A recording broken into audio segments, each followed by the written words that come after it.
Hello students, this is Dr. Thomas, and I'm going to be talking about this book today. We're reading part 1, and I gave you a PDF you could print out so you could highlight the important parts. And I'm going to go over what I want you to get out of this today. So just to refresh your memory, the on writing well is right here. The PDF is right here.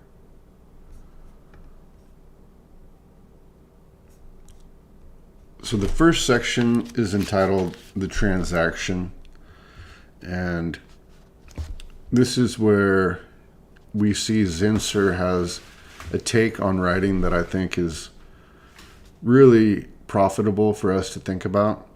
You could, right here, he's describing an event he attended where he was invited to talk about writing, and another writer also attended.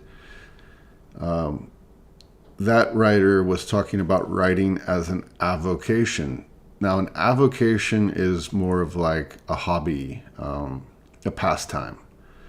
And so in this section, he's going to contrast what it is to write for a living versus what it means to write for fun. Dr. Brock was the other writer, who is a surgeon who writes in his spare time for fun, and he describes his dress. He looked like a stereotypical writer, quote, vaguely bohemian, as authors are supposed to look. However, Zinsser has the point of view that writing isn't easy. He says, quote, I then said that writing wasn't easy and wasn't fun. It was hard and lonely, and the words seldom just flowed. Now, you may take the point of view of either writer in this scenario. It doesn't matter. The point he's trying to make is that each writer is different. And for him, the essence of rewriting is the essence of writing, quote. Hopefully that will resonate with you as well. We're going to do some revision in this course. And it doesn't mean that writing doesn't have to be fun for you, though. Hopefully it's not too hard. Personally, I don't find writing to be that hard. It's just something you have to get used to doing. And in the same way that he's writing about the professionalism of writing, in this next paragraph here, he says, the professional writer must establish a daily schedule and stick to it.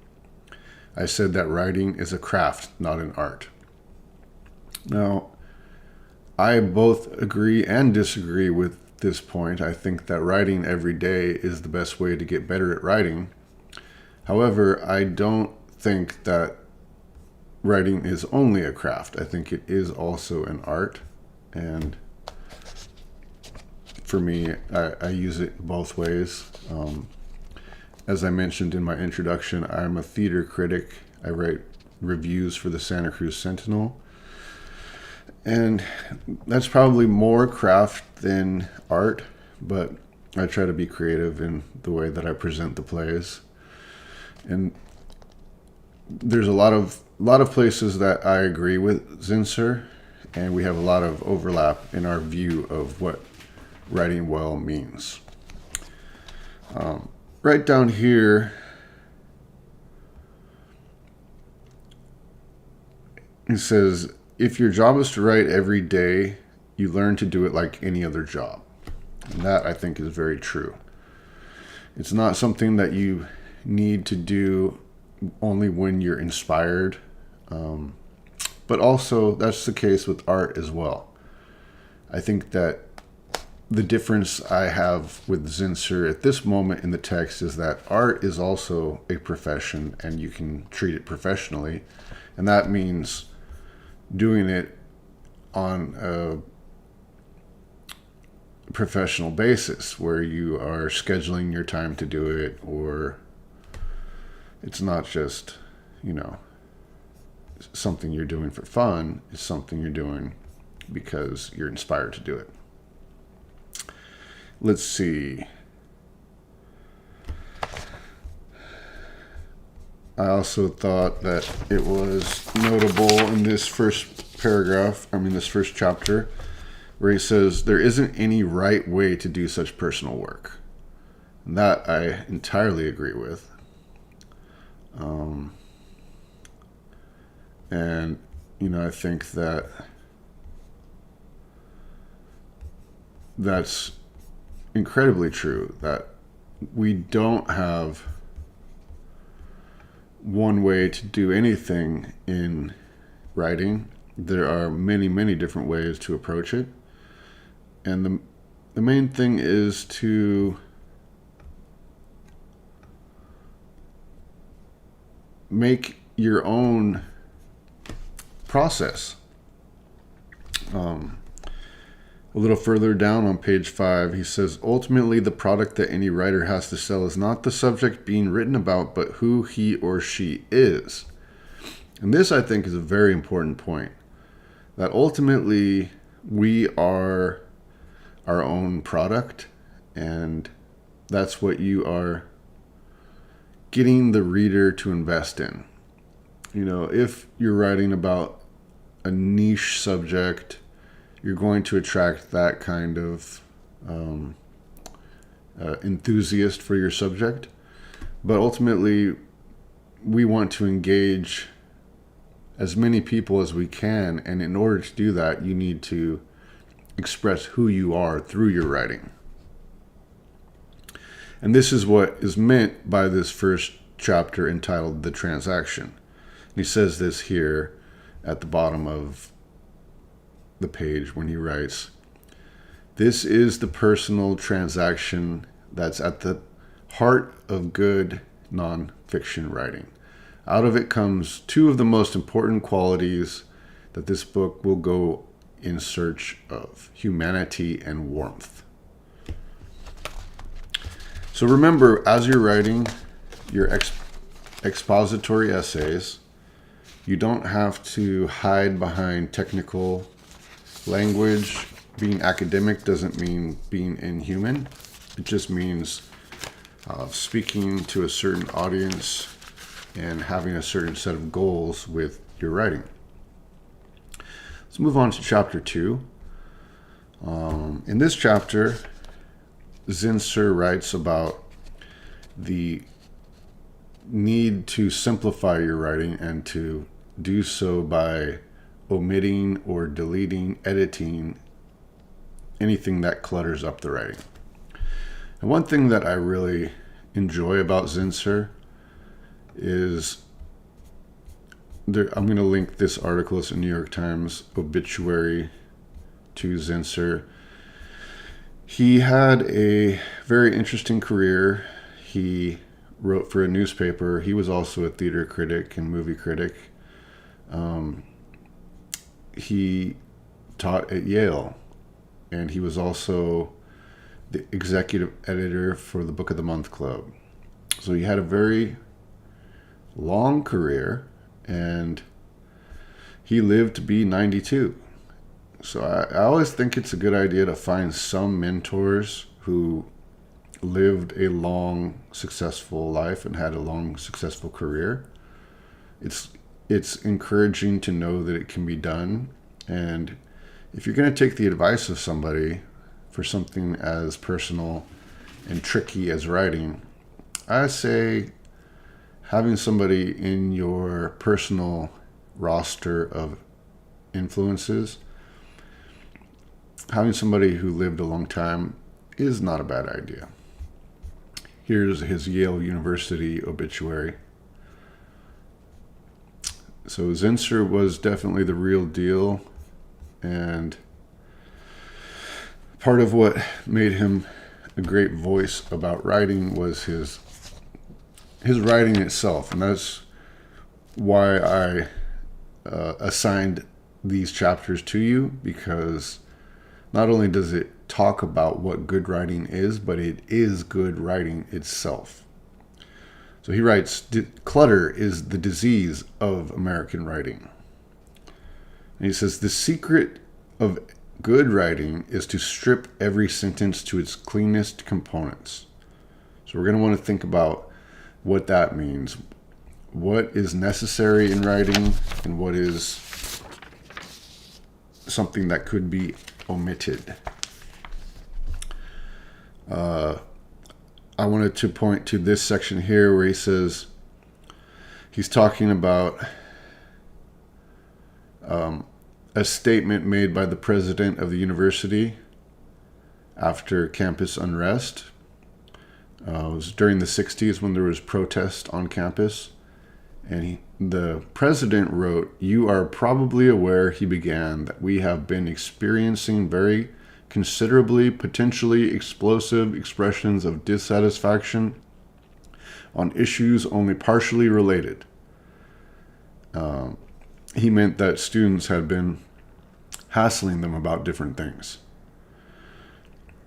And this is an example. He says here, funnily, "I was far more upset by the president's English than by the students' potentially explosive expressions of dissatisfaction." And this is what he's talking about in this chapter, is unnecessary complication of prose that tends to hide what it's saying more than to express clearly its sentiment. And this is another example where there was a government memo that said, "Such preparations shall be made as will completely obscure all federal buildings and non-federal buildings occupied by the federal government during an air raid for any period of time from visibility by reason of internal or external illumination." And Roosevelt said, "Tell them that in buildings where they have to keep the work going, to put something across the windows." So that is a good example of how sometimes we think with academic writing, we're trying to make it complicated, but ultimately we're communicating. And as he says in the last chapter, we're communicating who we are. So we're expressing our point of view about important subjects, and to do so in a simple way is going to be more effective. And he says here, clear thinking becomes clear writing. One can't exist without the other. I think that's an important key, that the link between thinking and writing is of great import.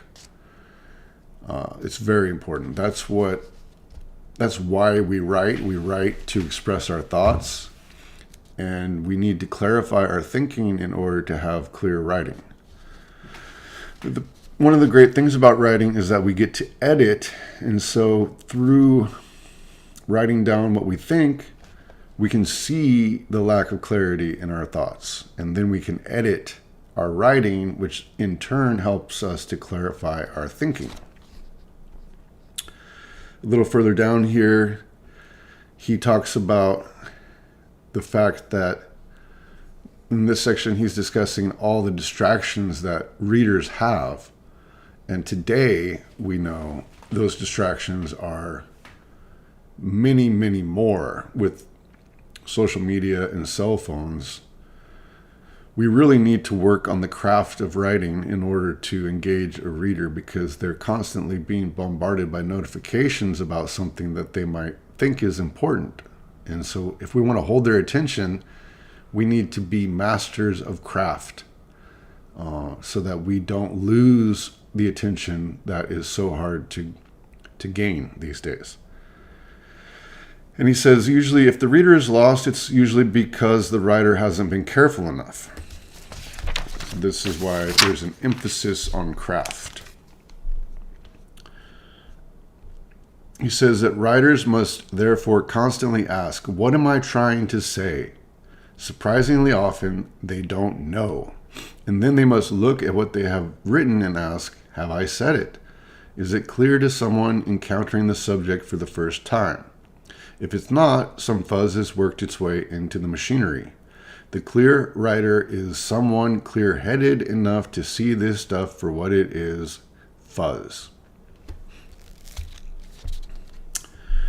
Again, simplicity is not an accident. It's a product of clear writing, and usually it's a product of editing. Seeing what doesn't need to be, what isn't adding to the meaning, and eliminating it. Now, I know you have word requirements, but the word requirements for your essays are only 1,250 words, which is really not a lot. And so we should not be trying to stretch the word count limit to reach that amount. We should be trying to prune down our writing to be as clear as possible while reaching that word count. He says here, a clear sentence is no accident. Next, he shows a couple of his proofs where he edited earlier drafts of this book. You can go through and see the types of moves he makes on his own writing, which is a great reminder that when you are editing your essay, it's a good idea to print it out so that you can make these similar kinds of edits. He also mentions that he reads his own writing out loud, and that surely will help you to see where your writing is clumsy and where it might need a little bit of rethinking or fine-tuning. So the thesis of chapter 2 is that simplicity is not an accident. It's the product of clear thinking, and good writing is clear, not confusing. The next chapter goes into kinds of clutter that cause the lack of simplicity in writing. And he says here, fighting clutter is like fighting weeds. The writer is always slightly behind.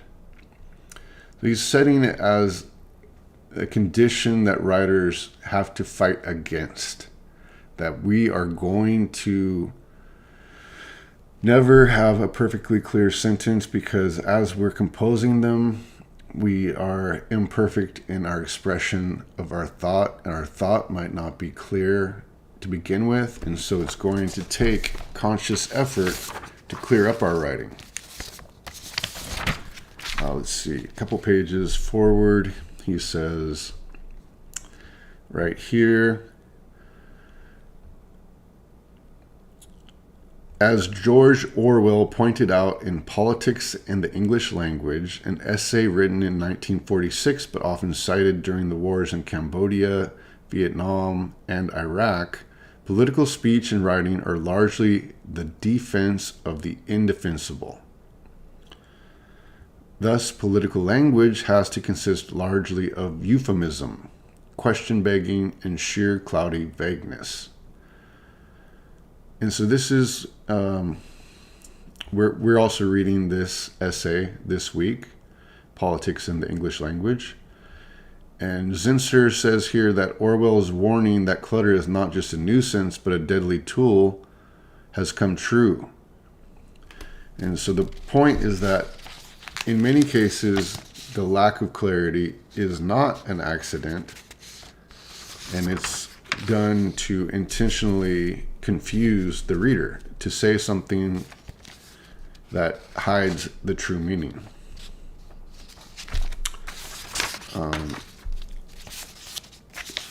So the key to this chapter is to embrace editing as a process of clearing up clutter. Next chapter, style.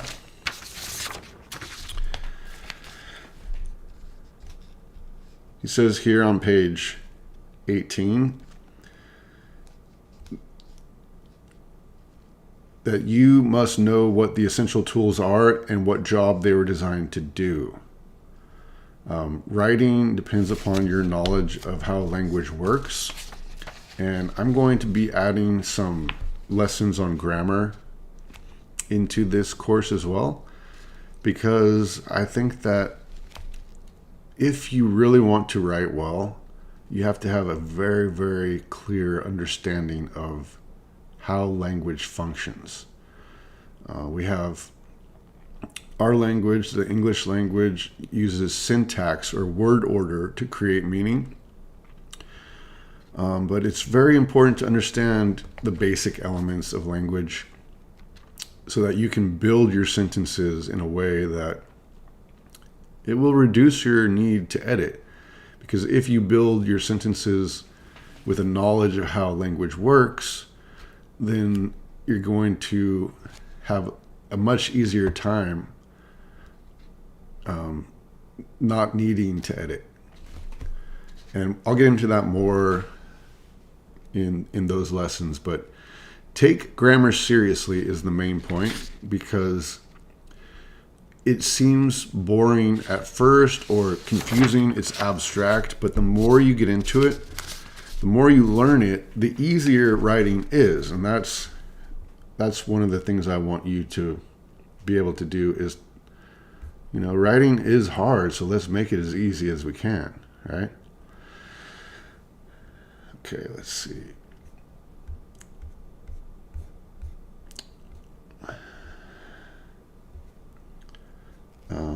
Next page.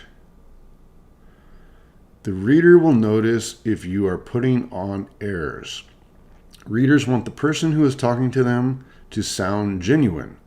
Therefore, a fundamental rule is be yourself. And he goes on to say that two things that the writer must have is they must relax and they must have confidence. And this is one of those, very tricky forms of advice, because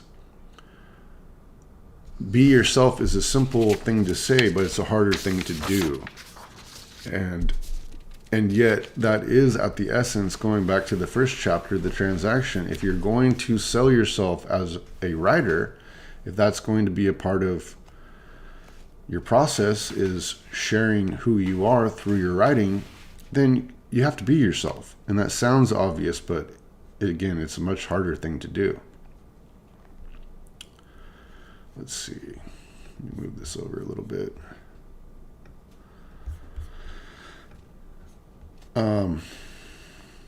Right here, he says, writers are obviously at their most natural when they write in the first person.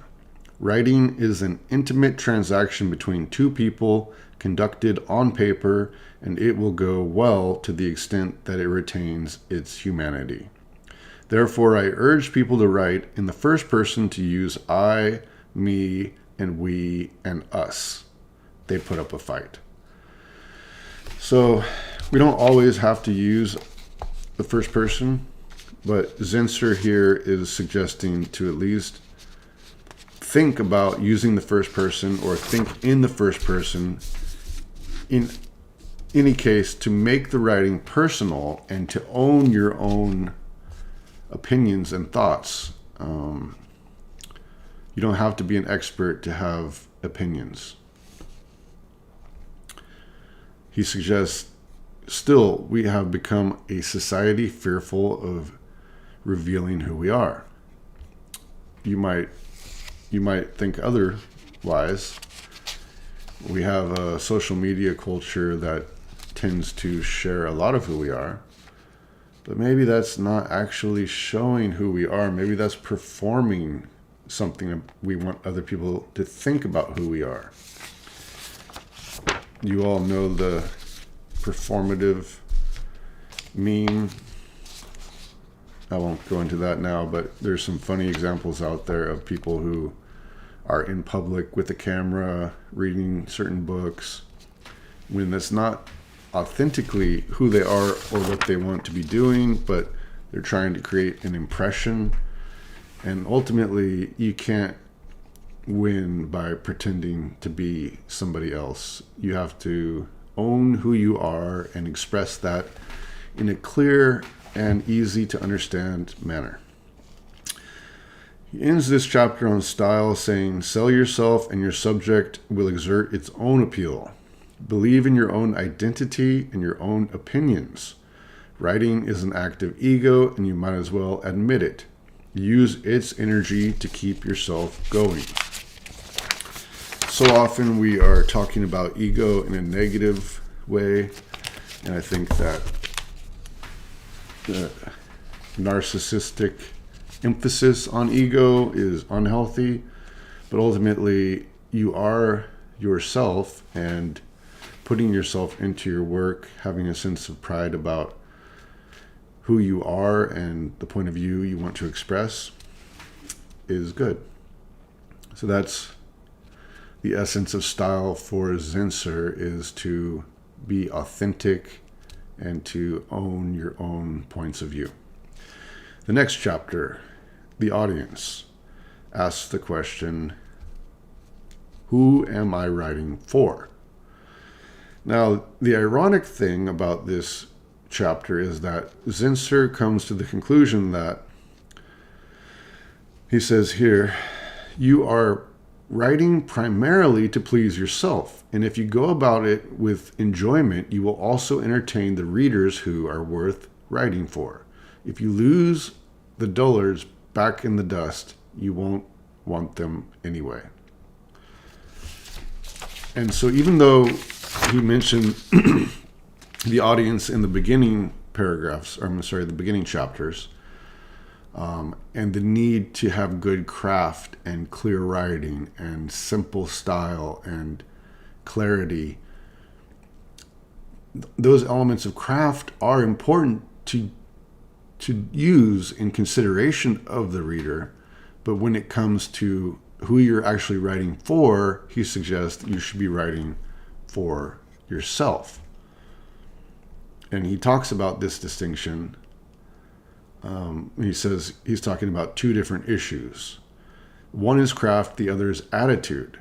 The first is a question of mastering a precise skill. The second is a question of how you use that skill to express your personality. So in other words, change your craft to be as good in terms of composition as possible, but don't change your personality to try to appease some imagined audience. We always want to think about audience, however, when we are writing for craft, because the way that we compose will depend upon who is going to do the reading. And in this case, for the most part, I am going to be the one reading your work. Let's go ahead and move forward to the next chapter, chapter 6, words. In this chapter, Zinsser has some fun thoughts, some fun ideas. He says, you'll never make your mark as a writer unless you develop a deep respect for words and a curiosity about their shades of meaning that is almost obsessive. I agree with this. I think that every writer should care deeply about words in the same way that every painter should care deeply about color, paint. It is the medium that you're using, and you want to be both precise and nuanced in your choice of words. Let's look at page 34 here. He says, when we are in the hands of a hack, we know it right away, and you want to stop reading. He says, don't let yourself get in this position. The only way to avoid it is to care deeply about words. The race in writing is not to the swift, but to the original. He says that in order to get good at this, it requires practice, but it also requires Reading. He says that writing is learned by imitation. He says, make a habit of reading what is being written today and what was written by earlier writers. Writing is learned by imitation. If anyone asks me how I learned to write, I say I learned by reading the men and women who were doing the kind of writing I wanted to do and trying to figure out how they did it. That's why this course is academic reading and writing. We're going to be learning from those who have done great writing in the past so we can dissect their techniques and come to understand how they develop their style so we can do so as well. And part of that has to do with listening to the writing. He writes here, this may seem absurd. Readers read with their eyes, but in fact, they hear what they are reading far more than you might realize. Therefore, such matters as rhythm and alliteration are vital to every sentence. He goes on to say that E.B. White makes the case cogently in The Elements of Style, a book every writer should read once a year. And indeed, we will be reading sections of that book in this course.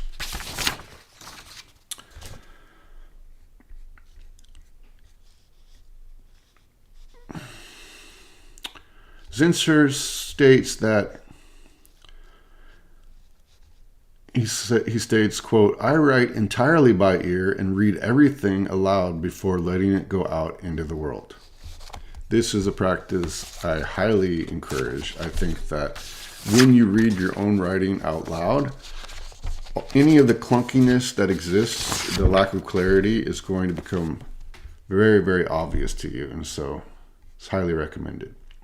And finally, chapter 7, usage. Now, usage is a term that talks about not the rules of language, but the practice of language. And Zinsser has a lot of experience with thinking about usage, as he was on the board of the American Heritage Dictionary, a usage panel that votes every year to allow certain words or phrases or patterns into the language. But he writes here, why is one word good and another word cheap? And there is no specific answer because usage is subjective. But the point is to be thinking about how words sound and what kind of meaning they create so that you can make those own determinations yourself. As he states later, page 40, he says here, the laws of usage are relative. And which is why they have a panel of 100 people who have a lot of disagreements about what should belong and what should be omitted. So he goes on, and please do read all of this. I just wanted to point one last thing out to you on page 44. Right here, where he says,